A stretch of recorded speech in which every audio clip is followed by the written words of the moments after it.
Over the last year, I've been seeing more and more e-com brands start to experiment with marketing channels that many of us in the past would have said are maybe one, no longer effective, or best used by large and very established brands.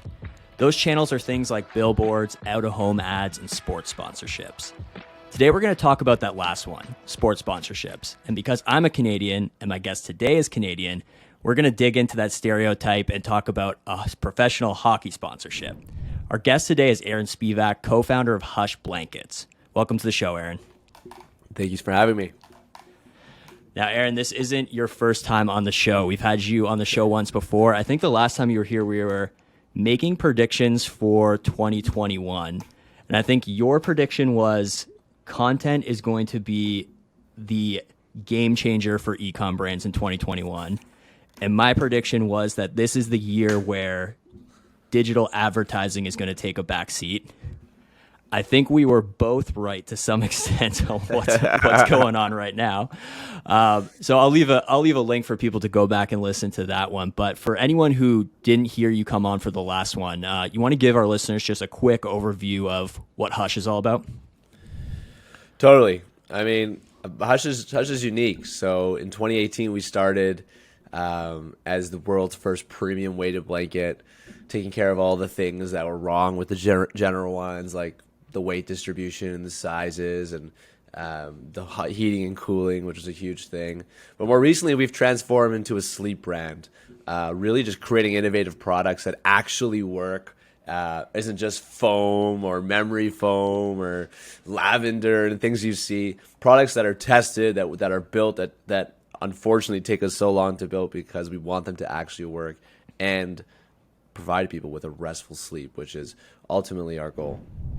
Yeah, and sleep is super important to everyone, and it's definitely important to professional athletes. So was that idea of like creating a sleep brand and associating that with sports, like did that have anything to do with this decision? And actually, I guess we should rewind for a second to let people know what we're actually talking about here. So Aaron, you want to let people know what Hush decided to do with the Montreal Canadiens in the NHL?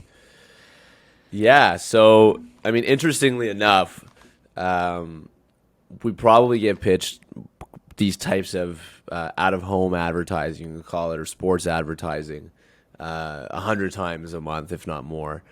And 99 times, either A, we can't afford it, or B, it's just like not something we're overly interested in because we're a direct-to-consumer brand, so a lot of our advertising is online. It's very digital-based. But the Montreal Canadiens was very unique in the sense that when they approached us in a way where they weren't just trying to sell us a spot. In fact, when they originally approached us, they didn't have a spot for us. They just kind of messaged us and said, hey, like, we don't want another tequila company or a credit card or the standard you see everywhere or Subway or in Canada with Tim Hortons. They didn't want just another generic advertising. They wanted something different. They wanted to show advertisers that they can work with anyone, big, medium, or small. So that was very intriguing to us. The funny part, like I said, is they had no spot. They're like, we don't really know where we're going to put you, but we want to work with you in one way or another. And then uniquely enough, a few games into the season, these banners that have, because there's no fans in the arena, they put these seat covers, I guess we call them. And those were all sold. And there was no spot there. But Montreal Canadiens had their own spot behind Carey Price where they put their logo. And after a few games, they actually came to us and offered us that logo. And the idea behind it was that we can cover Carey Price because he plays 2 periods of the game in front of that logo, which was all very interesting to us, but we just couldn't afford it. It was just like, this is way out of our budget. And then another game went by, and they came to us and said, hey, we really want to work with you. How can we make this work? And we were able to put together a deal that ultimately was a media buy. It was just a really good deal, and the viewership was there, and it was a good test. It was expensive enough where we weren't stressed about it and didn't have to immediately produce an ROI, which is very hard to track. And I'll get into how we did that, by the way. But ultimately, it was just a media buy that now has transformed into something way bigger.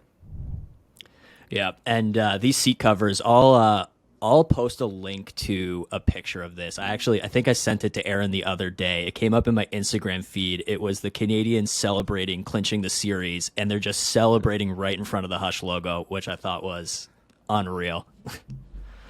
So you you said we'll talk about the ROI, but ignoring like the metrics, like you said it's kind of transformed into something bigger. Like what has this sponsorship meant to Hush? Like what have you guys seen? What's kind of the feeling been like since you got into this? Because I know like the Canadians, so for people who aren't hockey fans, if you asked me at the beginning of the season if the Canadians were going to be in the Stanley Cup final, I would definitely be telling you no. But here we are. So you have a sponsorship with a team that is now in like playing for a championship.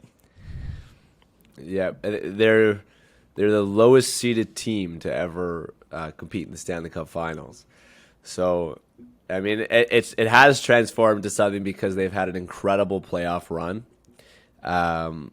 And funny enough, up until the series against Vegas, the Canadian government was not allowing American teams to come in. So the way the hockey season was played was Canada versus Canada, U.S. versus U.S. the whole year, with no overlap whatsoever, which was a huge reason actually we did this media buy, is because we bought.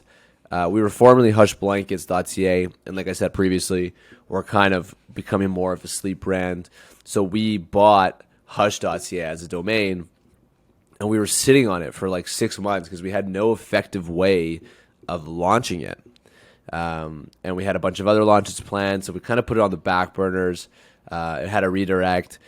And then this opportunity came up, and hush.ca, CA being Canadian for short for Canada, we used this ad as an opportunity to launch the domain in Canada because Canada was playing Canada. So every single game was against another Canadian team. And then B, we exclusively only let this banner act as the source of traffic for this new domain launch. At least I think we did it for 2 weeks. So for 2 weeks straight, we were actually able to effectively track who saw this domain, because the only way you knew about hush.ca was when you'd have to watch a game and then go on your phone and find it, and then you'll get redirected to hushblankets.ca, and then eventually we did the translation. But we were able to see the impact right away, and which is really unique in most out-of-home advertising, because otherwise, I mean, we don't need to get into attribution, but it's impossible. So, yeah, I mean, ultimately, it just formulated into something really cool for us that made sense. And then, little did we know, a few games before the end of the season, they were actually not supposed to make the playoffs. And they got quite lucky with, I think, Ottawa and Calgary losing. And they ended up coming in at the last seed and playing Toronto, which was very lucky because Toronto has the #1 viewership in all of hockey. And then they won 7 games, which was even luckier. Then they won, which was, I mean, people still can't believe it. I think it was a Game 7 Toronto-Montreal, I think was the highest viewership of a playoff game in history. Am I correct? Game 6, it must be up there. Game 6, okay. It was funny enough. I was there, actually, for Game 6. But, yeah, Game 6, funny thing about the NHL is it's not a very big league. It's just not. We don't need to get into, maybe we can speak with their marketing department, but it's not a very big league. So when I saw the viewership on Game 6, which was, I think, 10.5 million people or 10.7 million people, I was like, oh, that's pretty good. And then when I saw the stat that was the most watched game of all time, I reminded myself, I mean, yes, we're talking NHL here, so yeah, we were fortunate to be a part of that. And Game 6 was in Montreal, and I think all three goals were scored on the net that we cover. The overtime goal was scored on the net that we covered. Like, I think somebody messaged us the other day saying, like, do you guys have a horseshoe up your ass? Because like you just keep getting, like, even the OT goal against Vegas, like out of all the areas on the ice, they celebrate right in front of our banner. But honestly, it's been very fortunate. Yeah, I think one thing, like, we as Canadians, we see the NHL as huge because, like, we love it so much here. But when you think about the viewership, kind of like globally and outside of Canada, it dips a bit. But 10.5 million people, that's a lot of eyeballs. And like you said, I think you guys have been front and center on like every major moment for the Canadians here on this, like, I'd call it a historic run.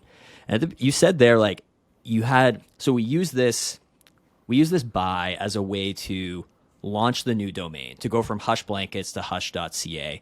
And you said for 2 weeks, and I'm assuming this was before the playoffs, that you had this 2-week period where you're only letting people find you that way. What did you guys discover there when you were only letting people kind of like see hush.ca on that banner and then hit the site?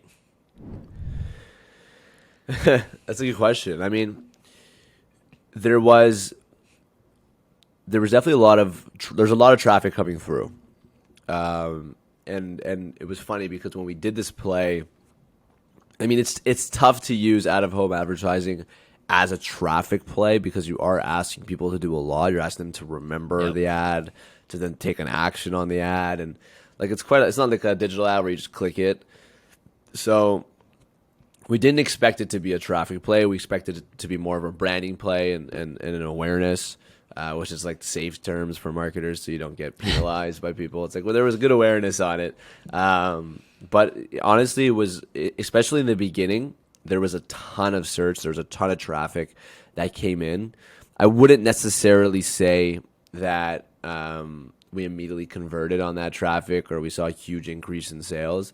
But I would definitely say trackable, there was a really large amount of traffic. Funny enough, there's a lot of like people thought we were like an Ashley Madison, like a cheating website, like hush.ca. so there was a huge amount of curiosity searches coming in, which was great. But I mean, as it started to progress, many people who didn't know about us now know about us. They know what we sell. They know who we are as a brand. We've had a huge emphasis, like we spoke about earlier in the year, but we've had a huge emphasis on building community and kind of really creating a two-way conversation with a lot of our customers, which is very difficult to do at scale. And, throwing more people into the mix is exciting. But it's different. It's really, really different to be associated to a sports team because you get some haters too who don't like the sports team. So you got to kind of play both sides of the fence. But now that they're the sole Canadian team and it's really just one-on-one, a lot of people who weren't originally fans are now fans. And just being a part of that. And like, again, we're still super lucky because the playoffs is not something that we're even guaranteed. I mean, at any point in time, the government could have opened up the arena to full capacity and our seat covers are gone. Like, see you later. And they haven't. So there's just so many things that had to fall in place that have fallen in place for us that have been really beneficial. It's really interesting. You talked about the community there and like the association with a particular team gets you some haters and gets you some fans. Like, did you maybe talk a bit about that? Did you see a lot of people kind of like hating on Hush because they were associated with the Canadians? Like they broke my team's heart. So like I can see a lot of Toronto people being a bit upset. I mean, it was interesting because we were very close to actually doing a deal with Toronto. And that didn't work out. And in our head, we're like, they're going to go so far in the playoffs and they have the right team this year. And, but I would say when they were playing Toronto for sure. But, hockey's interesting. It's a very respectful sport and the fans are not as aggressive. I would take that back. Other than Montreal fans, generally the fans are not. The Montreal fans are extremely passionate. I think if we sponsored like Toronto, then we would probably get a little bit more hate. But No, I wouldn't say we got too much hate. I think while we were playing in the playoffs, there's a little bit of like back and forth and stuff. But we're an interesting group because we're sponsoring Montreal, but we're a Toronto-based company. We live in Toronto. Like we're actually Toronto fans, but we're sponsoring the Montreal Canadiens, so we get to play both sides of the fence. Too funny. Now, so you talked about like, hey, the playoffs aren't guaranteed. Like at any point, the seat covers could have come off. So like, has things gotten better and better as we've progressed here? Like you talked about, you've been able to see actually, I guess that's question number one. Like, are you able to see upticks in traffic during like game slots? Like when you go and look in your analytics, are you seeing like a spike while the game's on, kind of comes back down? Next time they're playing at home, we get another spike? Definitely, yeah. Like whenever they play at home, there's definitely a spike. I would say the spike was bigger when we first did it. Now there's a lot of like fans who are watching the games consistently, so they've either checked us out already or they know what we're about. So it's more about when we're playing new teams. So like, when we played Vegas for the first time, then we were getting a ton of traffic from the U.S. from people who were like, oh, they've never watched the Habs before, so it was like it's like sticker shock almost. And we're gonna get the same thing when they play on Friday against Tampa. So it's a little bit of both. I would say that every game there's an uptick. How big of an uptick is also interesting. But it's definitely trackable. Like the increase is there every single game. And I know that from previous conversations on our last podcast, we talked about like a big chunk of your business happens inside of Canada. Like as they've progressed and they start playing some of these American teams, like has it become like a little bit of a gateway into the American market at all, or not really? Definitely. Because of the team exclusively, no, but we're actively growing there because we've done a lot of legwork in Canada. We're gonna keep it going, but in the U.S. is interesting because the lack of education around sleep and the awareness isn't there, and it's fun for a younger, smaller brand like us to come in and educate. And like these games that are showing up on ESPN and NBC and CBS, like we're just driving an insane amount of traffic to our Canadian site, and then we redirect them to our American site. And it's interesting to get that opportunity to finally like educate and bring them into our circle of our small selection of products, now soon to be bigger. But yeah, it's been a huge part of our play to grow in the US for sure. You said like traffic's up, it's helped with the brand awareness, it's helped us like get associated with like the type of community that we want to build. If someone approached you and wanted you to do it again next year, would you do it again? That's a good question.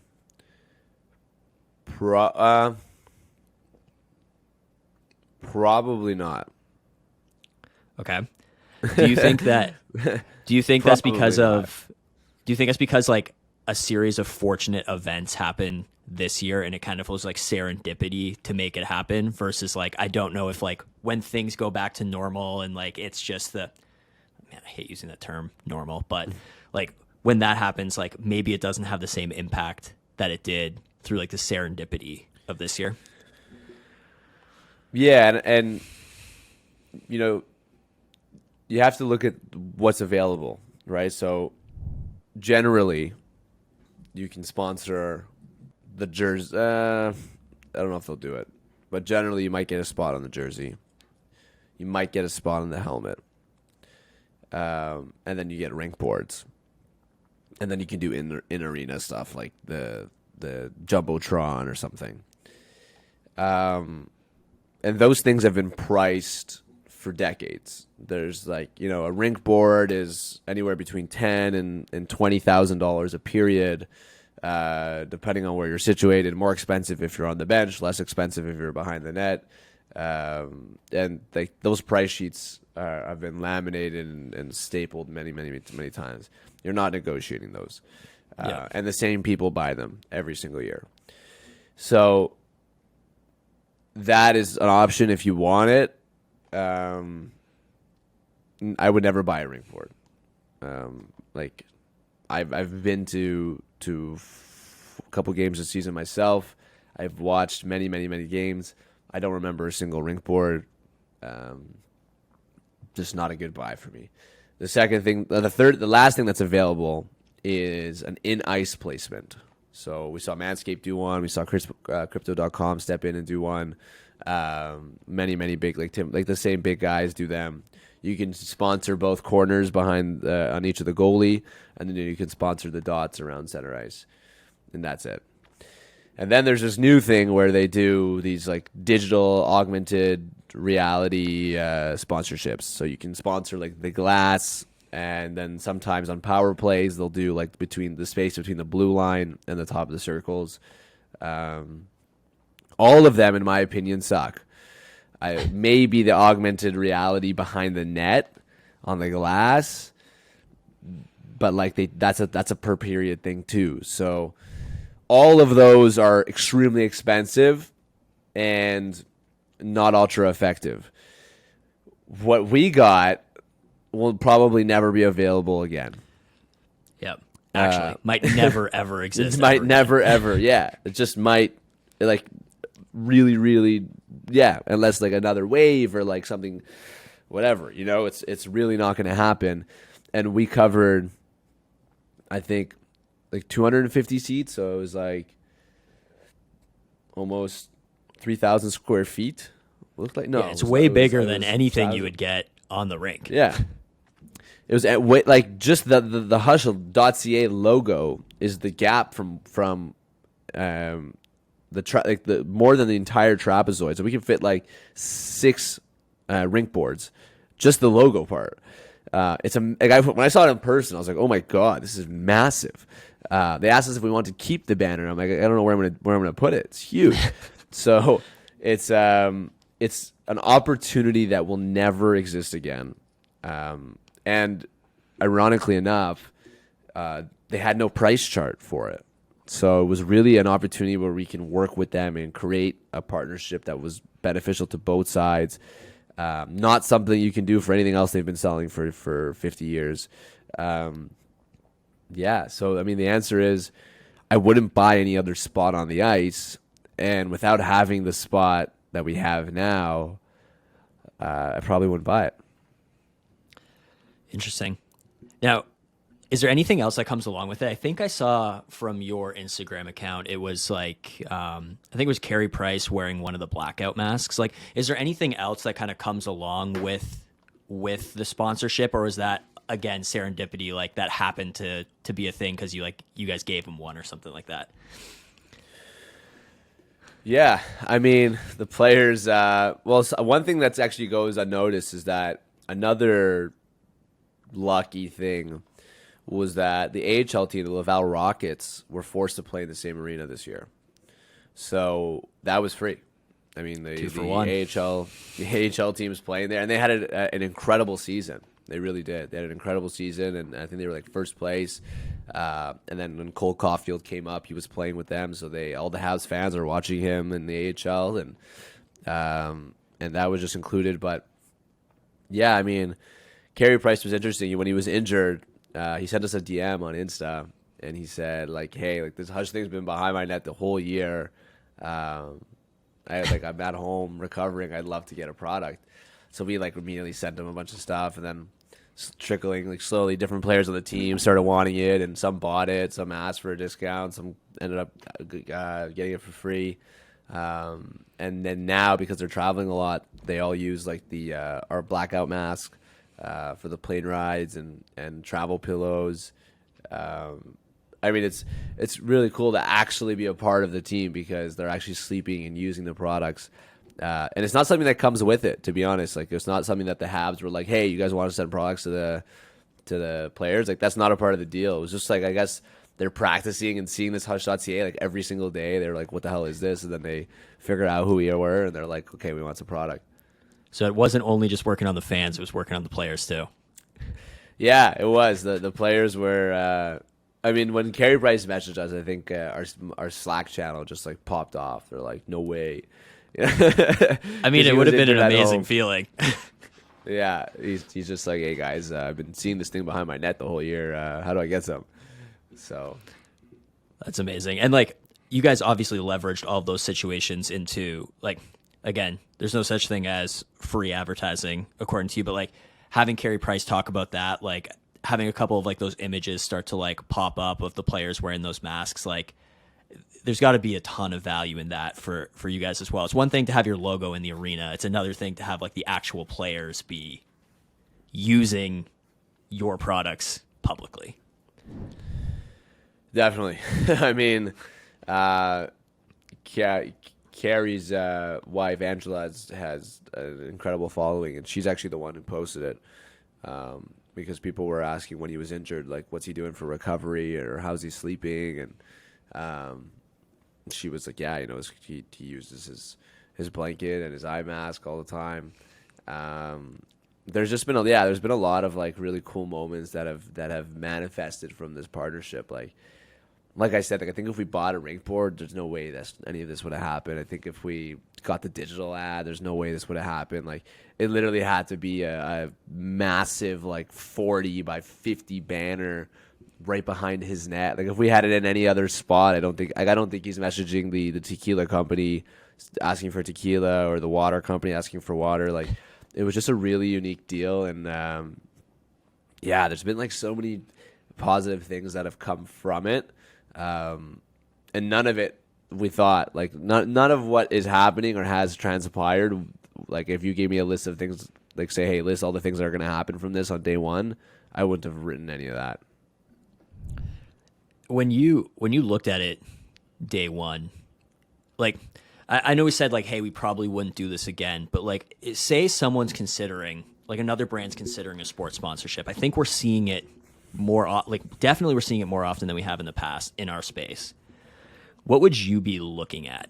Like you said 100 people come and make these types of pitches to you.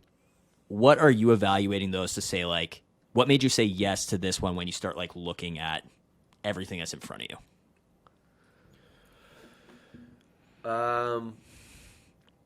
They were really, the Montreal Canadiens were interesting because they were really the only team and organization that cared, and this might not be true for everybody, but at least the ones that we spoke to, that really cared about who was advertising.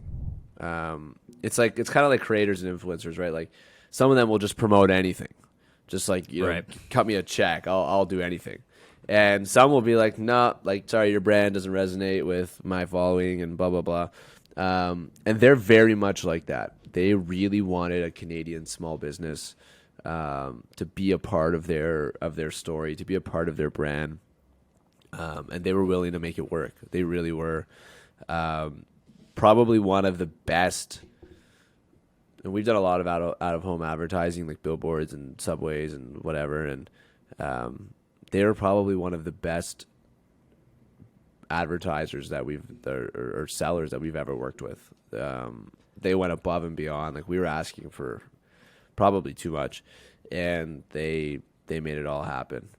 We signed a deal on Tuesday. They had it ready to go against the Leafs on Wednesday.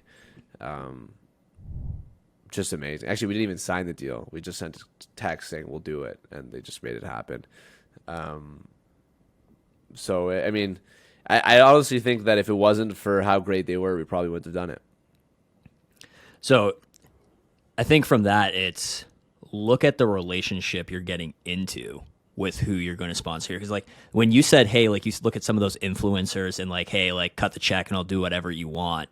That's a really interesting way to look at this. Because like I wouldn't have made the association between like a sports sponsorship and an influencer. But like I tell people that all the time. Like you need to be very selective with who you end up working with, because you don't want someone who's just going to like, I don't know, jump on the screen for 2 seconds and be like, hush, yay, and then put it down, right?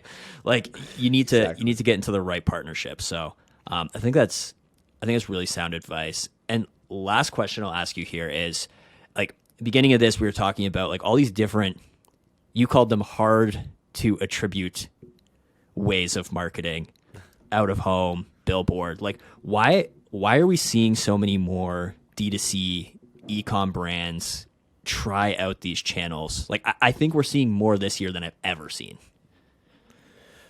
I mean, the truth is many direct consumer brands who I would say are a few years in at least want to de-risk. It's, Facebook, Instagram, whatever else you're advertising on, Pinterest, if you're starting with TikTok, YouTube,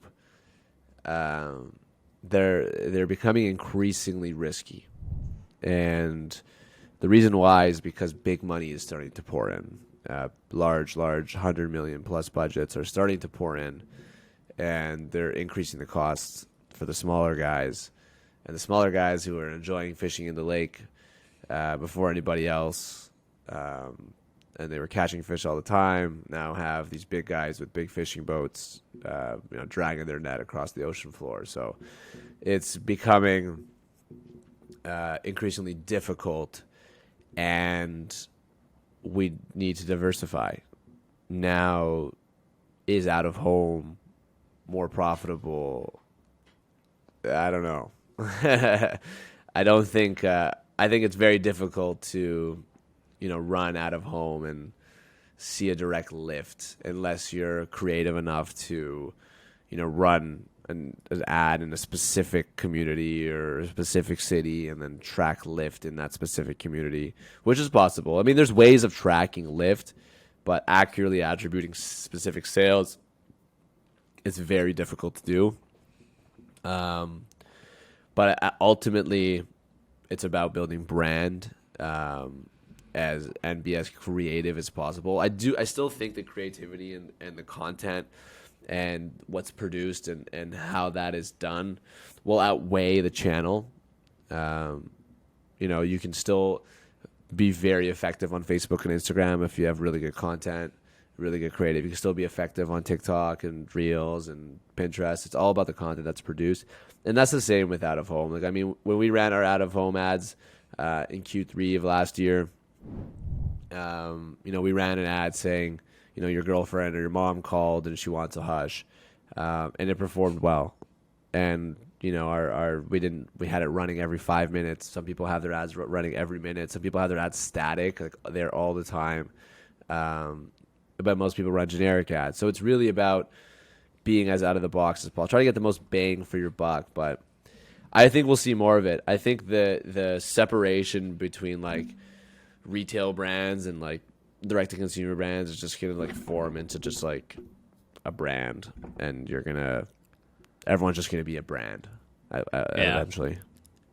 The de-risking off of like the traditional digital ads, I think that's why we're seeing this. And the creativity piece, you're absolutely right. Like I think there is the people who have found the ways to be creative with their content on like those traditional channels. Again, those channels are becoming way more expensive. They're becoming way more competitive.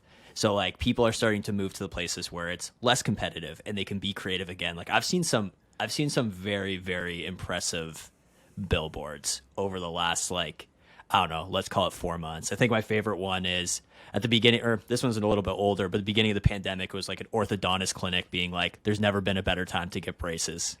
It's like people are getting really creative with it. And I think like the D2C brands that are moving into that type of like out of home billboard type advertising, they're the ones who care deeply about brand in that experience. And they're not viewing it as like, how many people are clicking on my billboard.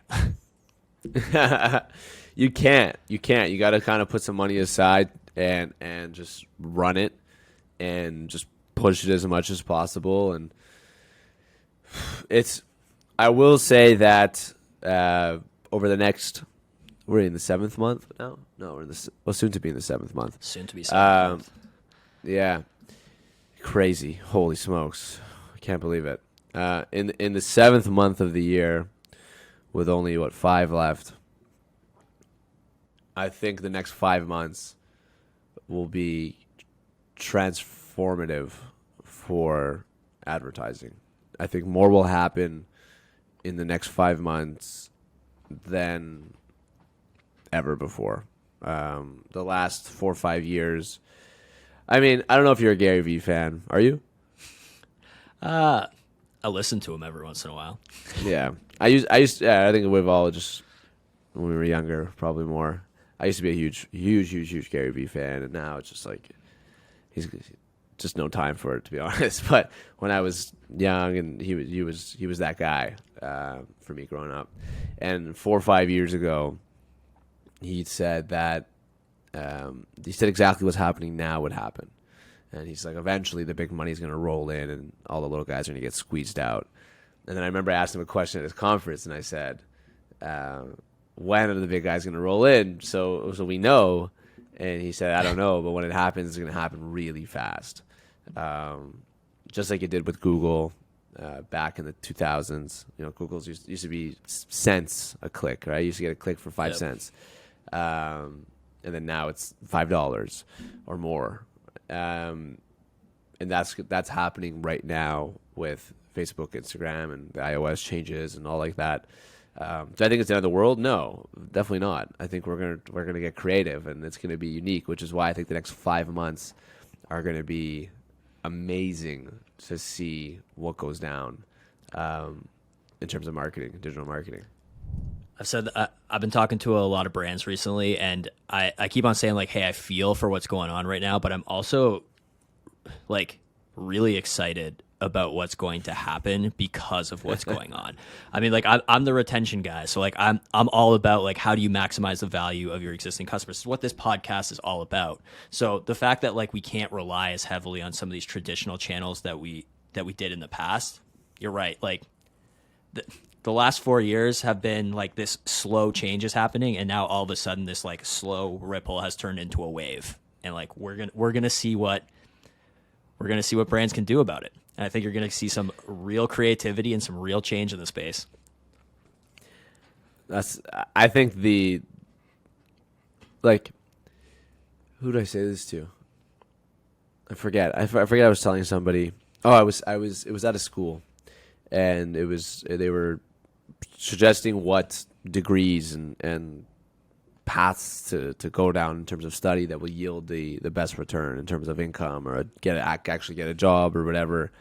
And my idea was the most creative person will get paid the most. And you can't teach creativity, so it's kind of difficult to study it and whatever. But I still think that's true. I think the most creative people will win, undoubtedly. There's just no way around it. Knowing how to use TikTok, is like knowing how to be functionally sound is easy, in my opinion, at least. But actually being creative is extremely difficult. Like we all watch it every Super Bowl, right? Like, what are we watching? We're watching the best creative minds go battle each toe-to-toe. other, basically. Yeah. That's it. We're not actually watching brands spend millions of dollars, and everyone always like, oh, how much did they spend? It's like, that's not what we're watching. We're literally watching like 30 different people go toe to toe with their minds. And the production and stuff, everyone can do that. Like, everyone can hire production companies and producers and whatever. But like, and sometimes the cheapest ad is the most creative. So money doesn't determine it. Production house, location, product, none of that stuff determines the creativity. The creative mind determines that. And those people historically were well paid, but I think moving forward will be the most important people of any organization. And it's like, how do you even hire creativity? So the next 5 months are going to be really, really interesting to watch how they pan out. Yeah, your creatives, your relationship builders, the people who know how to connect between different people, like those are the people who are going to be in extremely high demand in e-commerce, I'd say, over the next 2 years. Oh yeah, and those people are probably 16 years old right now. So that's or true. younger. Yeah, those people are. We put up a job post because I've been. You know, a big pivot for us has been working with schools to get that talent on board through co-ops or through internships or through post-grad and hiring them. And a lot of people are like, why are you going so young? You need professionals with years of experience. I'm like, no, I need people who spend 10 hours a day on TikTok because they get it. Like, I'm on Reels. I try to spend at least an hour a day on Reels. And what I'm watching is like, unbelievable. Every single day I'm on Reels, I'm seeing a new trend, and I'm seeing the same people execute on a new way of intertwining that trend into what their message is, into who they are, and it blows me away. And they're extremely undervalued now. Yep. And like we talked a bit about the like rising price and like rising competition of paid advertising. The future is like take that spot and just like own it and make it organic. And that person who knows like I don't know how many times I've had the conversation of TikTok is my favorite social platform, like hands down right now. And the reason is because like it gives me short things that are either entertaining or educational. I get it in like 30 seconds or 60 seconds. So like all these 16-year-olds are basically learning how to create an organic story, one that they don't have to pay for. They're building their audience and like getting all like everything that's important out to the people they're building relationships with. They built a story, they built a narrative, and people are engaging with it in 30-second spots. Sounds like another thing that used to exist. Exactly. Honestly, it's amazing to see. It really is. And kudos to the brands. Like, we haven't figured out TikTok yet. Reels, we finally got Reels. We were slow to get the update for some reason, but we finally got it. We're doing quite well on there, but we haven't figured out TikTok yet. But I see some brands that have, and it's been incredible to see. It really has. The way they kind of found that niche and just kind of have been pounding it. But then yesterday I was just doing a deep dive and searching up a bunch of brands, competitors, different like within the space, around the space, and like maybe 1 out of every 10 even had a TikTok account. So it's still very, very, very early on it. But yeah, I mean, I think that's how we de-risk. We de-risk by moving to where people's eyeballs are going and to where prices are slightly cheaper. Love it. All right, Aaron. Before we let you go here, is there anywhere where our listeners can follow along with you? Active on LinkedIn, Twitter, a blog. Where can people learn more about you? Right now, it's I'm mostly active on LinkedIn. That's kind of where I am. Just first name dot last name. You'll probably find me. That's pretty much it. I mean, Instagram not so much, but mostly LinkedIn. All right, we'll get Aaron's LinkedIn into the show notes so everyone can follow along with him. I follow Aaron on LinkedIn. He's got a lot of great insight on what's going on. You also get some teasers on what's coming on the Hush side of things if you follow on LinkedIn as well. Yeah, we got a good post coming up, I think, today. Nice. We'll put that one in too. All right, Aaron, it's been a pleasure. Thanks for joining us today. Awesome. Thanks for having me.